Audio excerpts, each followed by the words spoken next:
Zen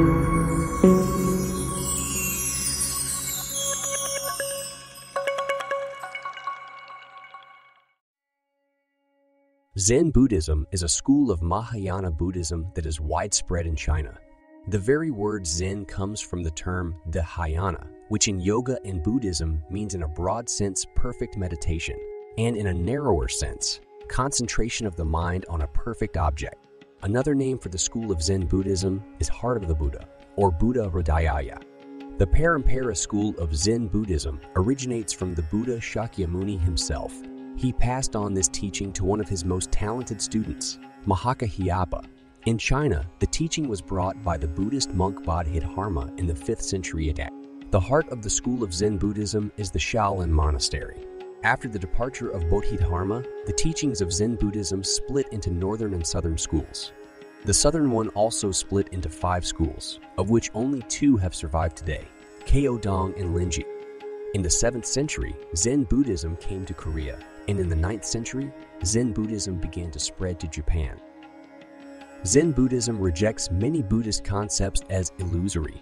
For example, the concept of nirvana is not taken seriously because the Buddha did not give a clear explanation of what it is, only occasionally telling his disciples what nirvana is not.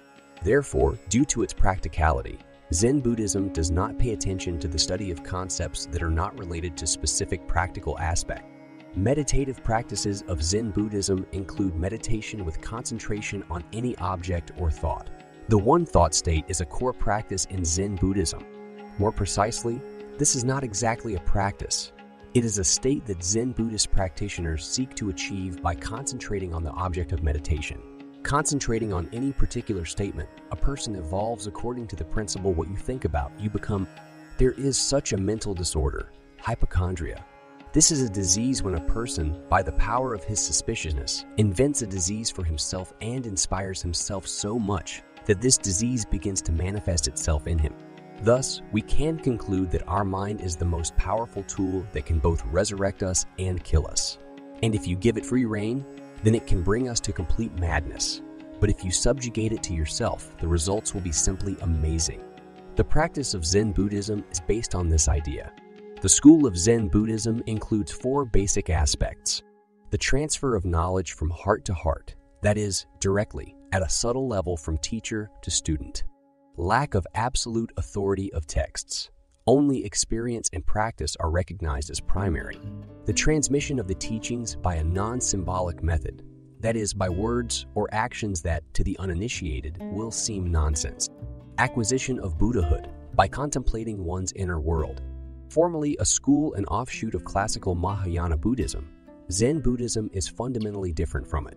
The school of Zen Buddhism does not recognize the authority of the scriptures. Zen Buddhism does not rely on the classical Buddhist sutras.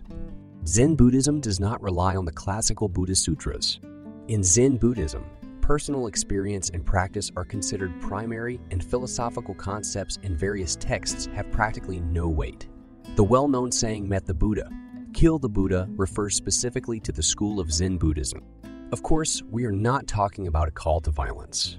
We are talking about a certain healthy share of nihilism on the spiritual path. That is, that the words of any, even the most authoritative, teacher should be questioned and tested on personal experience. That is why in Zen Buddhism, there is completely no dogmatism or any well-established philosophical concepts. In Zen Buddhism, followers follow these principles of action and perception of reality. Being in the here and now state is to concentrate as much as possible on what you are doing at the moment and not indulge in extensive reflections, fantasies, or worries about the past and future. To act and not just to philosophize.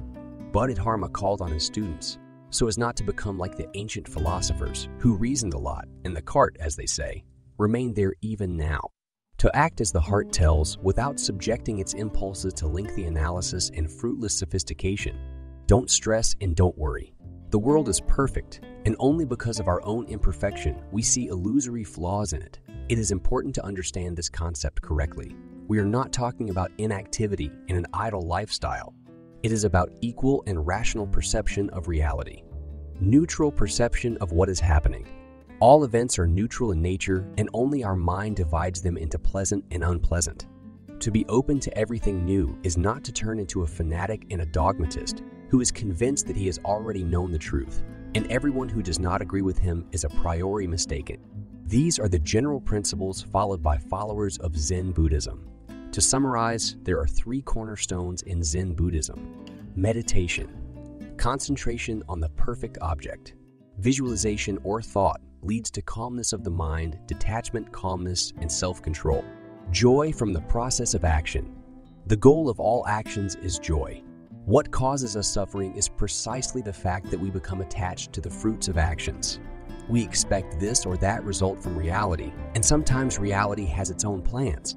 Followers of Zen Buddhism learn to enjoy the very act of doing whatever they do. The state of here and now. There is a joke.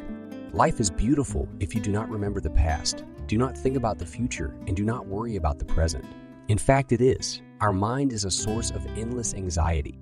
We remember past troubles. We worry about how things will turn out in the future, and we worry that now everything is not going the way we expected. Zen Buddhism offers to let go of the past because it has already passed, to treat current events with equanimity because they are all neutral in nature, and not to worry about the future because you still need to be able to get into this very future. But you can get into a future in which there will simply be no events that frighten you, or you can get into a future in which you will no longer be. Therefore, worrying about the future is the most meaningless thing in the world. The value of Zen Buddhism is that it is as practical as possible. There are no strange philosophical concepts, dogmas, rituals, and so on in it. Zen Buddhism is based on simple life truths that can make everyone happy and lead to evolution. To practice Zen Buddhism, it is not at all necessary to close yourself in a monastery for half your life. This school offers very real simple practices that anyone can practice in a metropolis and ordinary social life.